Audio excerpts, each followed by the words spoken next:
Welcome to Thieves' Cant, a tabletop gaming podcast, with your hosts, Jeremy Shane and Chris White.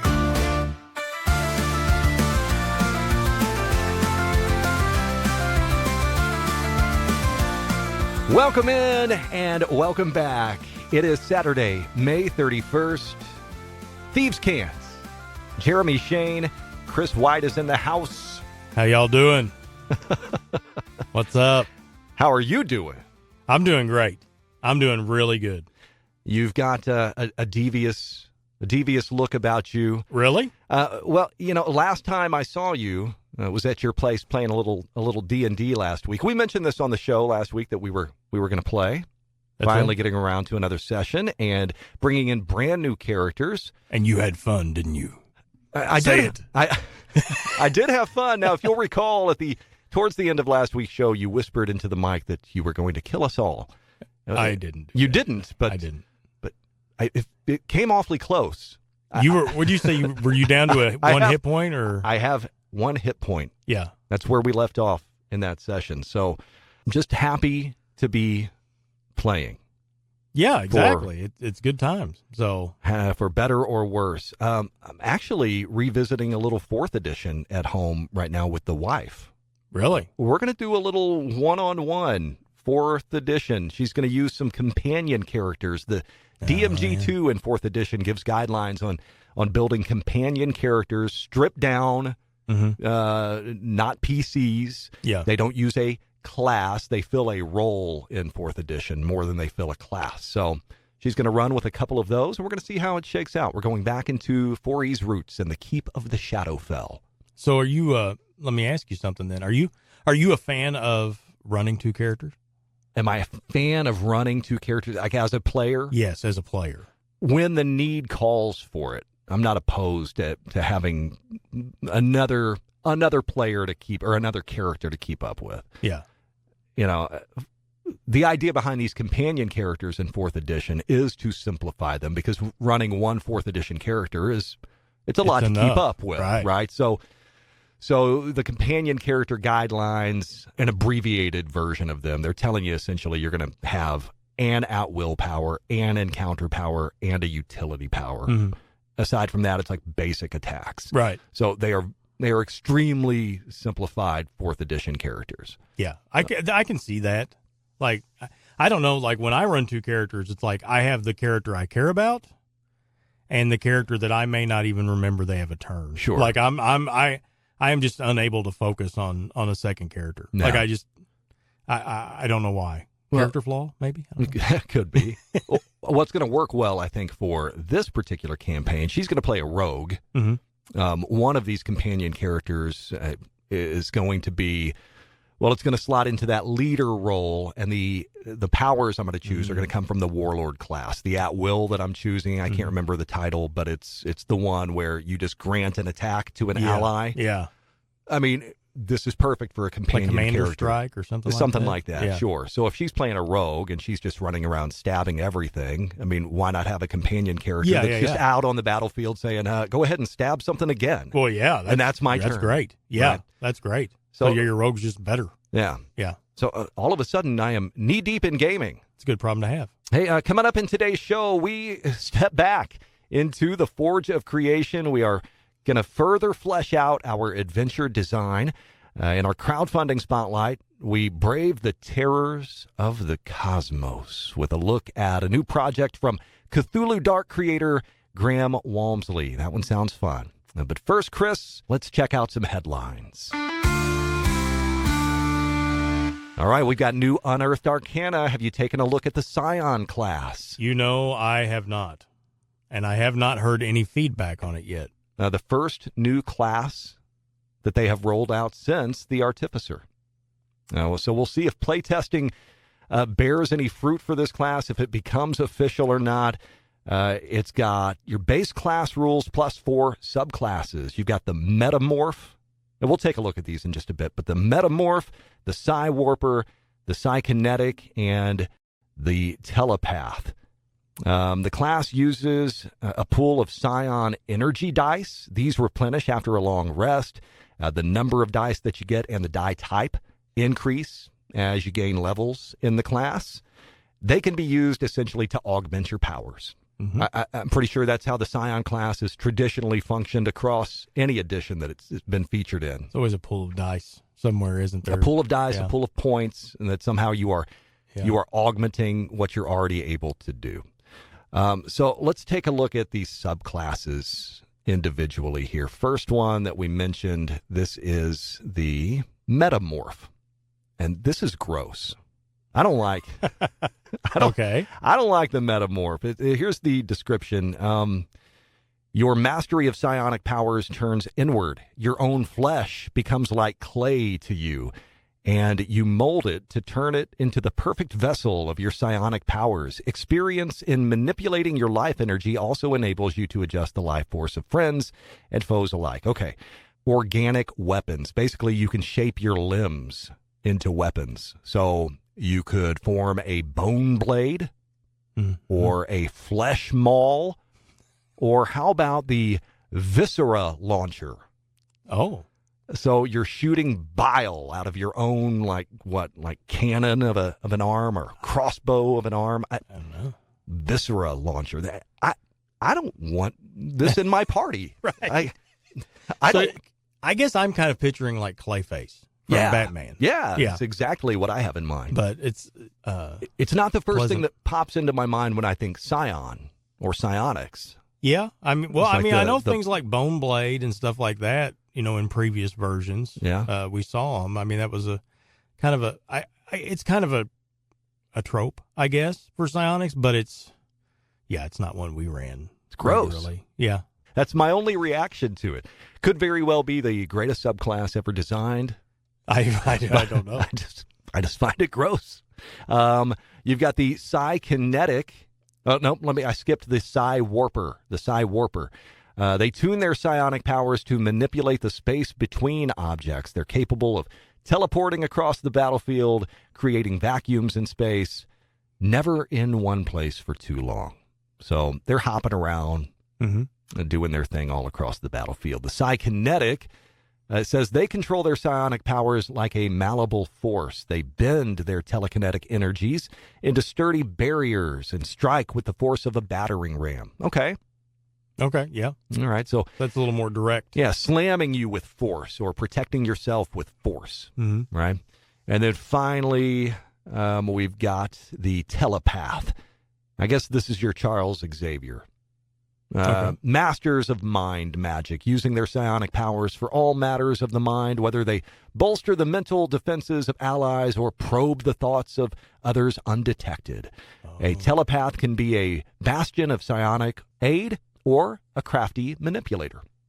I like that. That sounds fun. I feel like in 2024, and maybe this is just me, but doesn't it seem like almost everybody's getting a subclass that's really good at like teleporting? Like I know barbarians. I think it's the World Tree Barbarian. Okay, you're much more familiar with the recent editions than I am. Well, I mean, I've just kind of glanced at some of the stuff, but I know the Fey Warlock is like it's just Misty Step taken to every extreme. It's just all these riders attached to Misty Step. So you're just it's that idea. You're just bouncing all over the place, and.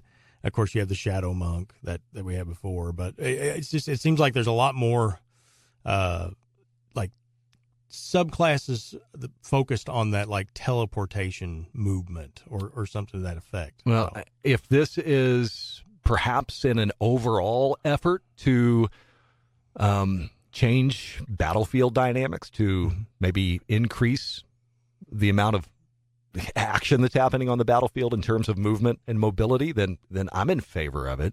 I get tired of the slogs in combat where people just decide to hole up in one spot, remain stationary, and just trade blows. I mean, that's been the downfall of combat for as long as the game has been around, right? I mean, if you find that fun, more power to you. Yeah. I'm not knocking it if you like it, but it ain't for me.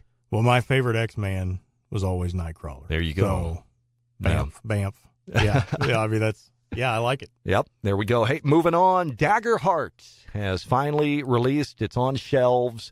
Darrington Press officially releasing their 2D12 Daggerheart system. I still have yet to really dive into all of Daggerheart's offerings. I've cracked open the quick start. That's a good way to familiarize yourself with the game if you're not ready to go all in. You just want to know what it's about. They make it super easy, like one click on their website gets you the free PDF, and you can explore more about Daggerheart.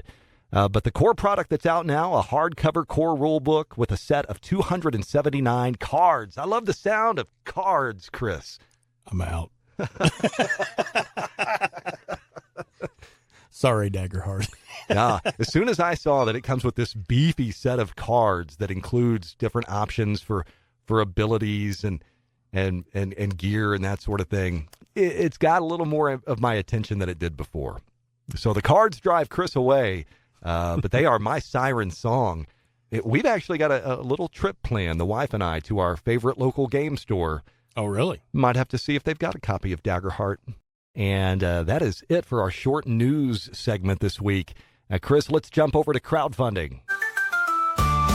All right, with 17 days left to fund on Kickstarter, well, I should say it is already funded, 17 more days of funding. It is Cosmic Dark.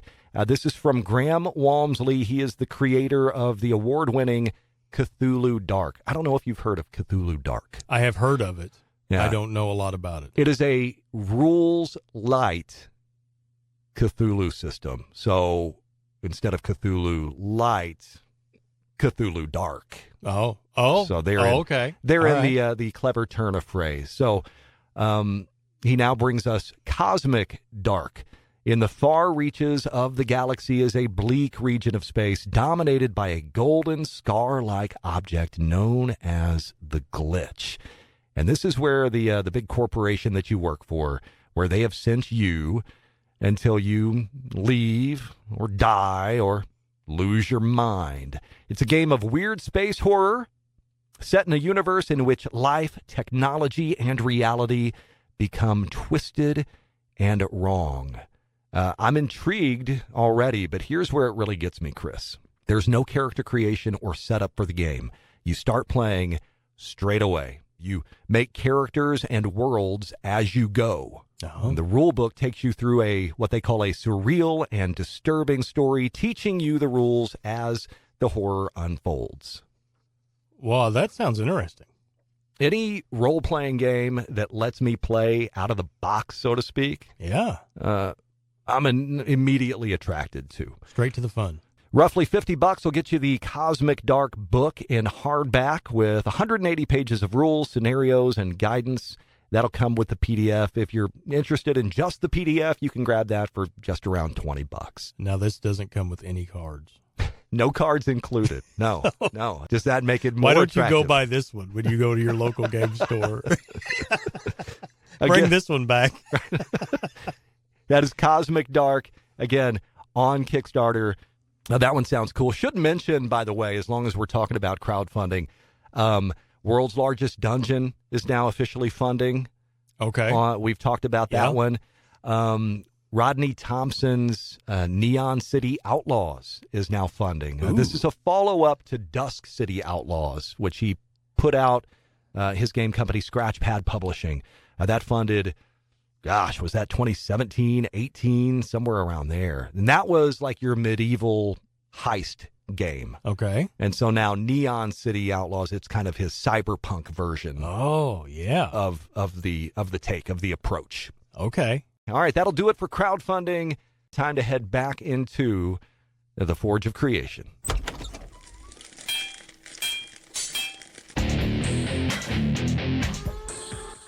The Forge of Creation.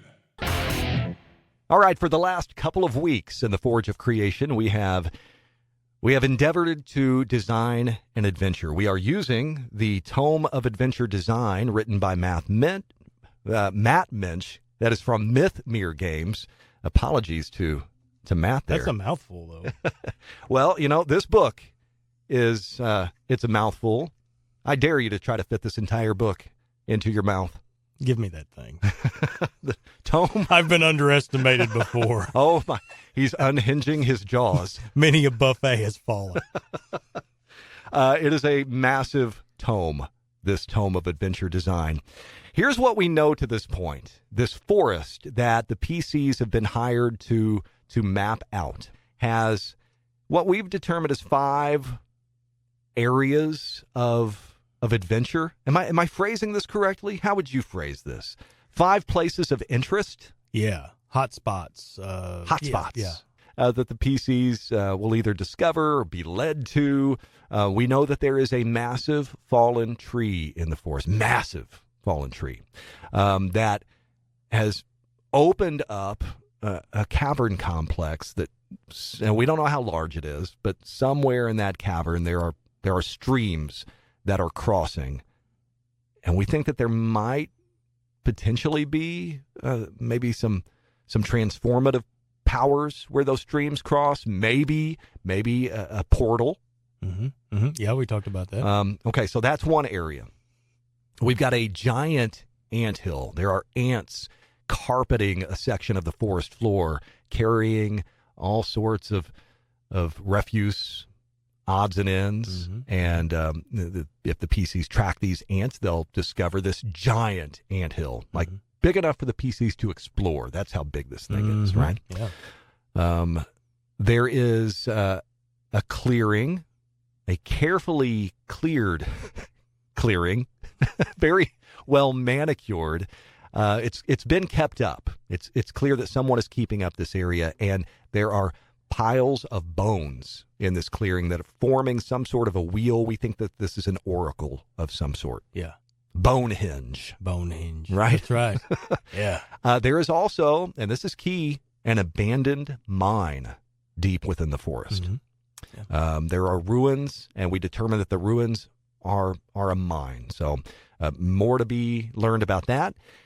And there is also an area of the forest where these pods grow, and these pods have some sort of healing property, and we know that they are protected by someone or something.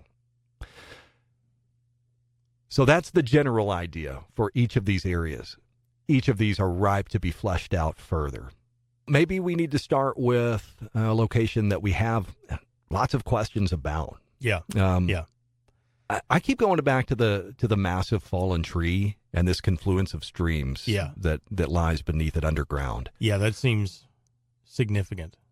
It's like the source. Right. Something. If we know that, one thing that we didn't touch on in the recap here, we know that there is a villain who's got a scheme. Mm-hmm. We don't know what it is exactly, but we know that it does concern the downfall of the forest. Right.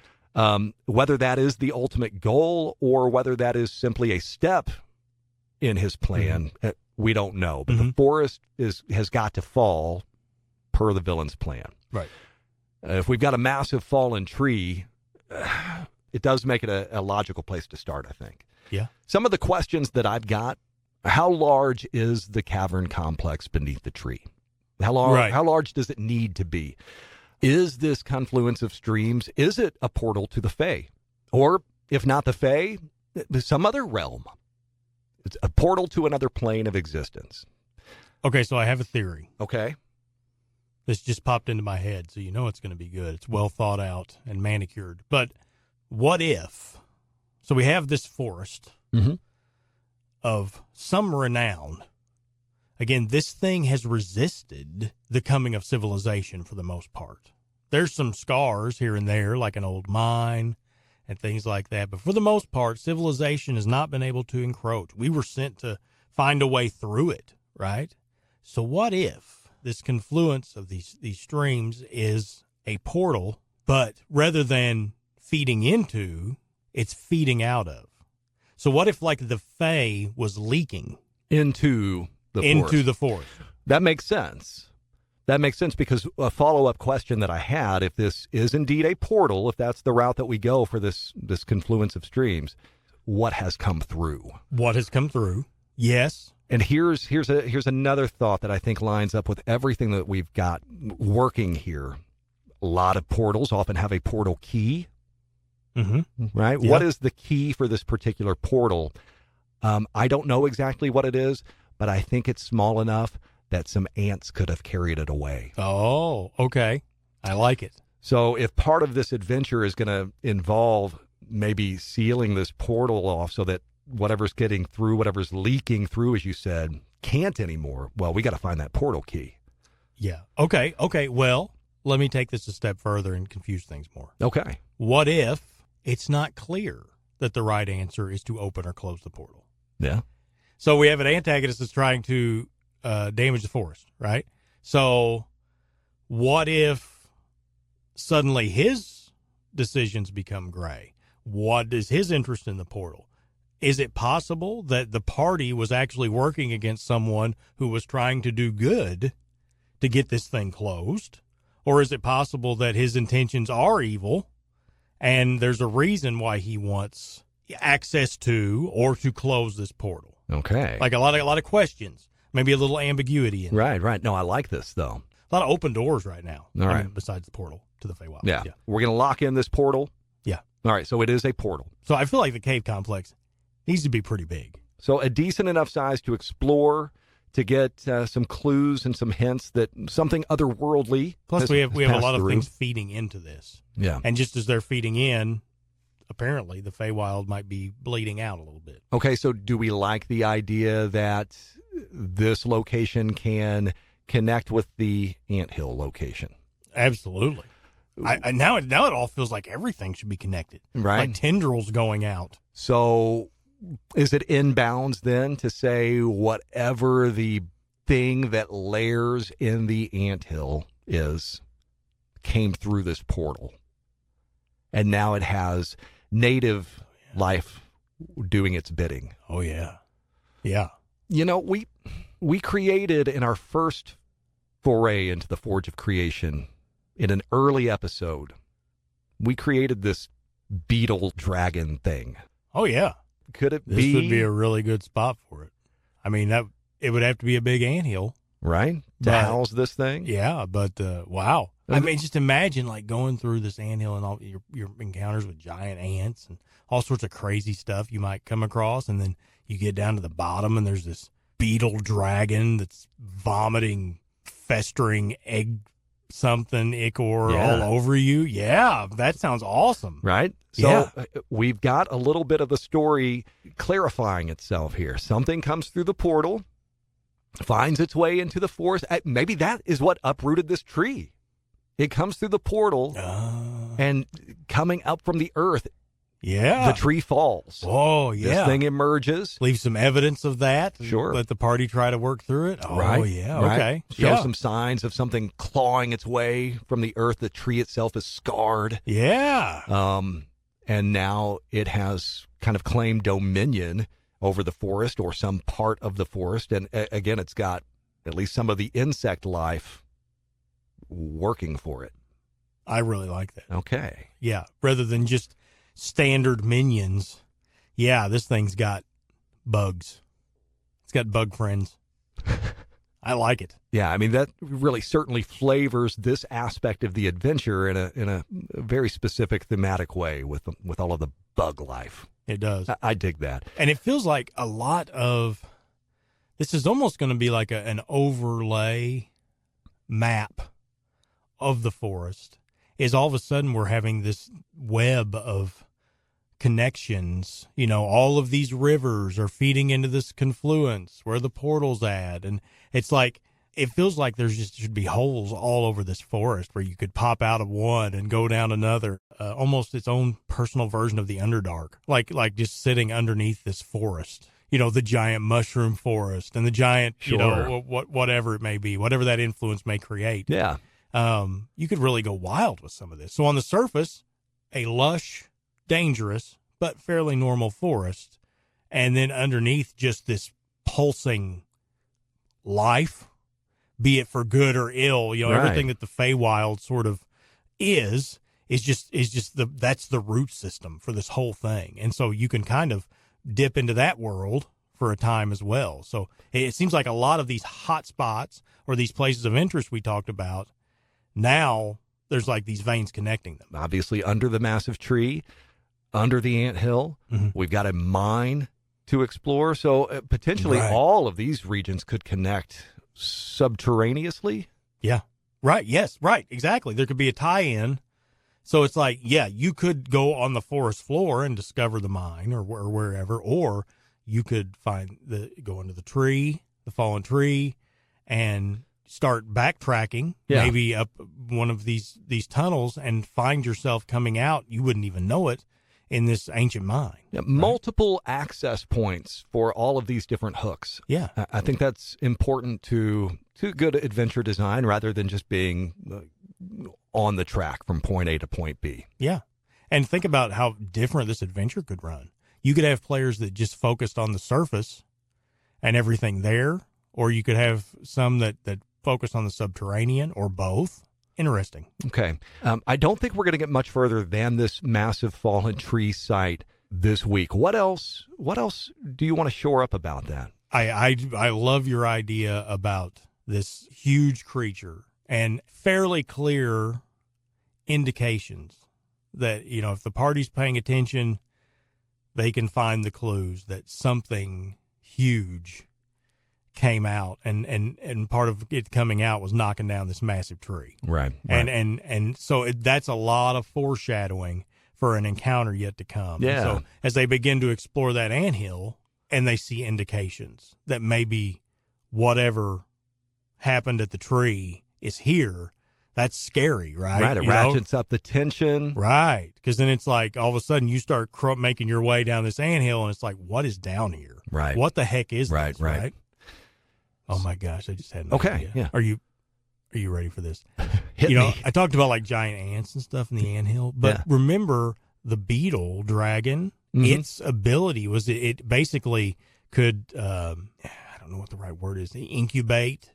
Yeah. It could basically infect you, kind of like a slod does. It could basically like put its eggs in you. Yeah, that was its breath weapon. Right, that was its breath weapon. And that was how it could reproduce or do something. Yeah. So what if that was how it could create minions? So what if this thing was grabbing folks or something, vomits on them, infects them with the eggs, and they become its minions, and that's what's filling the lower levels of this anthill. Oh, man. So it's almost like a zombie thing going on. So it goes from you've got normal ants to all of a sudden now we're fighting like maybe some giant ants, and now there are humanoids who have been infected, altered. Maybe they become insect-like. Yeah, or kind of like Last of Us. Yeah, like the creatures in that, like this clickers. Yeah, like there's a lot you could do here. It could be pretty gross. Yeah, layers of horror. Yeah, exactly, and then trying to solve that mystery and figure out what the heck this thing is. Right. And that's kind of where a homebrew monster's fun, because nobody's going to know unless they listen to this podcast. And so there's going to be like 6 people who know the truth. Think of the power you will have as one of the chosen 6. Nobody's going to know. Your players aren't listening. All right. If you are one of those 6 and you want to get in touch with the show, you've got a question, you've got a comment, you want to tell us what we're doing wrong with the Tome of Adventure Design, then hit us up. Email thievescantcast@gmail.com. We're on social, Thieves Can't Cast, and we're on YouTube, Thieves Can't Podcast. So, Chris, today we did some good work with this massive fallen tree. We know why it has fallen. We know what has tunneled up from the earth. We know that is indeed a portal from the Fae lying deep beneath that fallen tree. And we know that it also has connections to this giant anthill. We filled in a lot of that anthill today as well, answered some of those questions. So I think we revisit the anthill, maybe answer some questions that we didn't touch on today, and then maybe we'll touch on one of these other sites as well, the Bone Hinge or the Abandoned Mind or these curious healing pods. I'm really excited about the healing pods. Yeah. I am. I'm going to check that out. Just be careful. They are protected. Yeah. Well, you know what? When you get to be my age and you get off the couch, you're like, I wish I had a healing pod. I'm willing to try anything. Healing pods may cause diarrhea. Oh, side effects. Yeah, side effects. Yeah. I love it. Right. We got to remember that next week. Hey, have a great week of gaming ahead. We will see you next Saturday when it's going to be June, if you can believe it. Yeah, I can. I'm not prepared. Hey, Chris, we'll see you next time. See ya. It's been Thieves Can't. So long. Thank you for listening listening to Thieves' Cant. Email thievescantcast@gmail.com.